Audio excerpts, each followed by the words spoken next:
जी जामदार विभाग संयोजक म्हणून धर्मजागरणमध्ये काम पाहतात तथा संचालक शिक्षण प्रसारक मंडळ यांची सुद्धा या ठिकाणी उपस्थिती आहे। त्यासोबतच विद्यालयाचे प्राचार्य आदरणीय सतीशजी गवले सर, उपप्राचार्य आदरणीय भगवानजी आरसोडे सर, पर्यवेक्षक आदरणीय दंडे सर, आदरणीय शेटे सर, आदरणीय तायडे सर आणि आमचे सांस्कृतिक विभागाचे प्रमुख आदरणीय विनायकदादा भालेराव, त्यासोबतच जगदीशजी तांबटकर सर आणि सर्व आमचे शिक्षक बंधू यांचं सुद्धा या ठिकाणी मी शब्दसन्मानाने स्वागत करतो।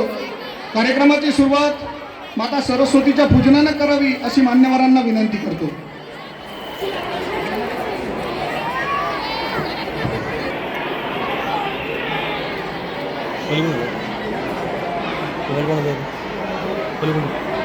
कार्यक्रमाची सुरुवात मान्यवरांना विनंती करतो की त्यांनी श्रीफळ फोडून आजच्या कार्यक्रमाची सुरुवात करावी।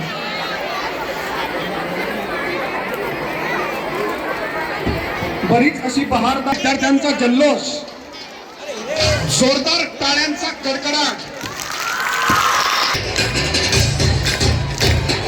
स्वागत पर्यवेक्षक आदरणीय दंडे सर, आपल्या भारतीय संस्कृतीचा सन्मान रुमाल आणि पुष्पगुच्छ देऊन करतील अशी मी त्यांना विनंती करतो।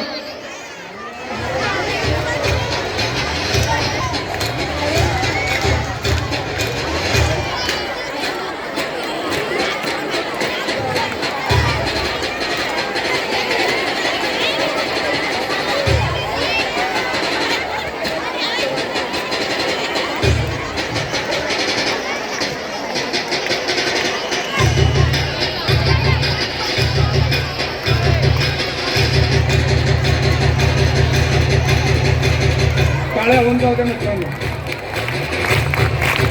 त्यानंतर माननीय श्री सुहासजी कामदार यांचं स्वागत। आमचे सांस्कृतिक प्रमुख आदरणीय विनायकदादा भालेराव यांना विनंती करतो की त्यांनी रुमाल आणि पुष्पगुच्छ देऊन आदरणीय सुहासजींचं यथोचित असं स्वागत करावं। त्यांच्या उपस्थितीबद्दल त्यांना धन्यवाद द्यावे। जोरदार टाळ्या होऊन जाऊ द्या मित्रांनो। 20 अशी बहारदार नृत्य आपल्या समोर सादर होणार आहे। त्या नृत्यांना प्रोत्साहन देण्यासाठी प्रमुख उपस्थितीमध्ये आदरणीय सुहासजी हे आपल्याला सर्वांना प्रोत्साहन देण्यासाठी आणि आपलं मनोबल उंचावण्यासाठी या ठिकाणी उपस्थित झालेले आहेत। आदरणीय सुहासजींना विनंती करतो की त्यांनी आमच्या या चिमुकल्या लेकरांसाठी 2 शब्द मनोगत व्यक्त करावे।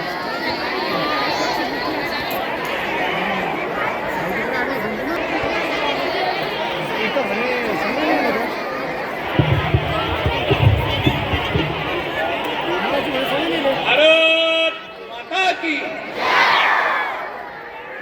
भारत माता की। आवाज गेला पाहिजे। भारत माता की।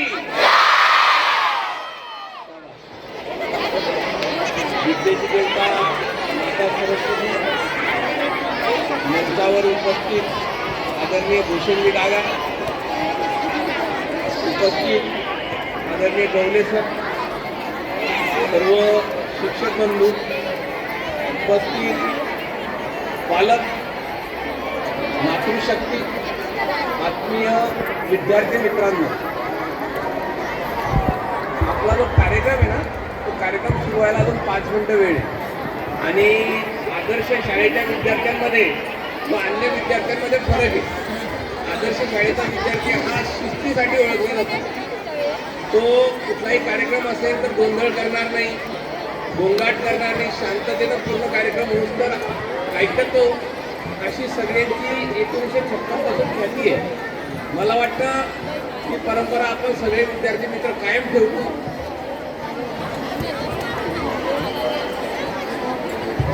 सांस्कृतिक कार्यक्रमाचं रीतसर उद्घाटन झालं असं मी सर्वप्रथम जाहीर करतो। दिव्यतेच्या अंतरी आमुच्या अंधाराचे भैरव गुणा आसमंत व्यापून निनादे राष्ट्र गर्जना पुन्हा पुन्हा. जर का आपल्याला सबळ राष्ट्र निर्माण करायचं असेल तर विद्यार्थ्यांमध्ये देशभक्तीचं बीजरोपण केलं पाहिजे आणि त्याचं सर्वोत्तम माध्यम म्हणजे आपलं विद्यालय हो. मूल्य आधारित शिक्षण देण्यासाठी आदर्श विद्यालयाचा लौकिक पूर्ण विदर्भात आहे. आदर्श विद्यालयामध्ये 1956 पासून ज्यावेळेस शाळेची स्थापना झाली त्यावेळेस पासून आतापर्यंत जितके कार्यक्रम तेव्हापासून होत होते ते आजपर्यंत होत आहे.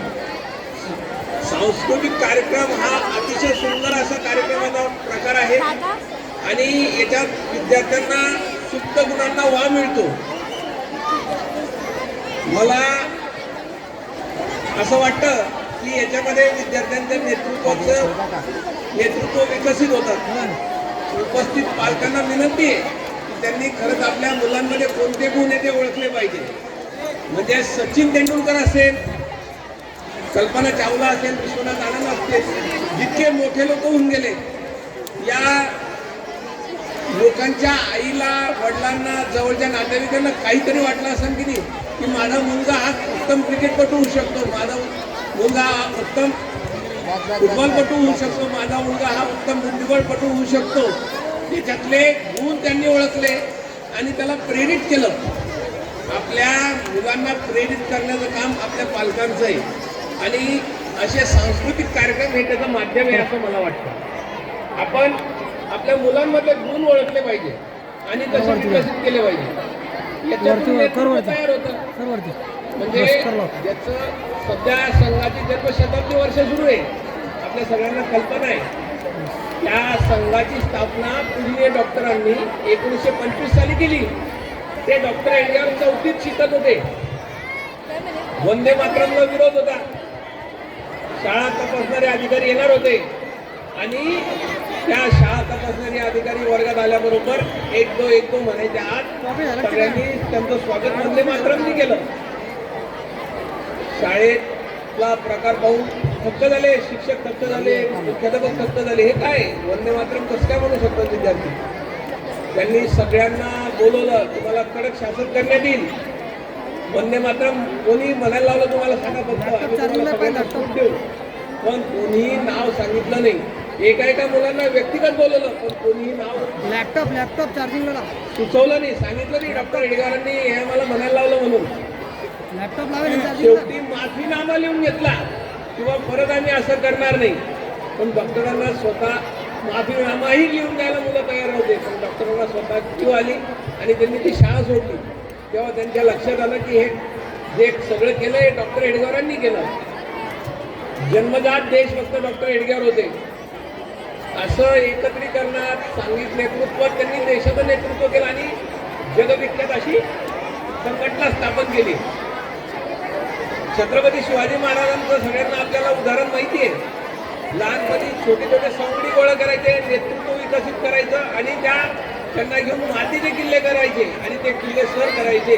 मोठेपणी छत्रपती शिवाजी महाराजांनी आपल्या आयुष्यभर किल्ले जिंकले, लढाई जिंकल्या, नेतृत्व केलं आणि बहिरजी नाईक सारखे असतील, तानाजी मालुसरे असतील, या सगळ्या लोकांना सोबत घेऊन स्वराज्याची स्थापना केली. मला वाटतं या सगळ्या सांस्कृतिक कार्यक्रमाचा आपण आस्वाद घ्यावाच. पण त्याच्याबरोबर आपल्या पालकांना विनंती आहे की त्यांनी आपल्या मुलांमध्ये कोणते गुण आहेत ते ओळखून केवळ पुस्तकी ज्ञानाच्या भरोश्यावर नाही तर आपल्या मुलांमधले गुण ओळखून त्याला विकसित करावं असं मला या दिवशी वाटतं. मला आयोजकांनी बोलण्याची संधी दिली. धन्यवाद.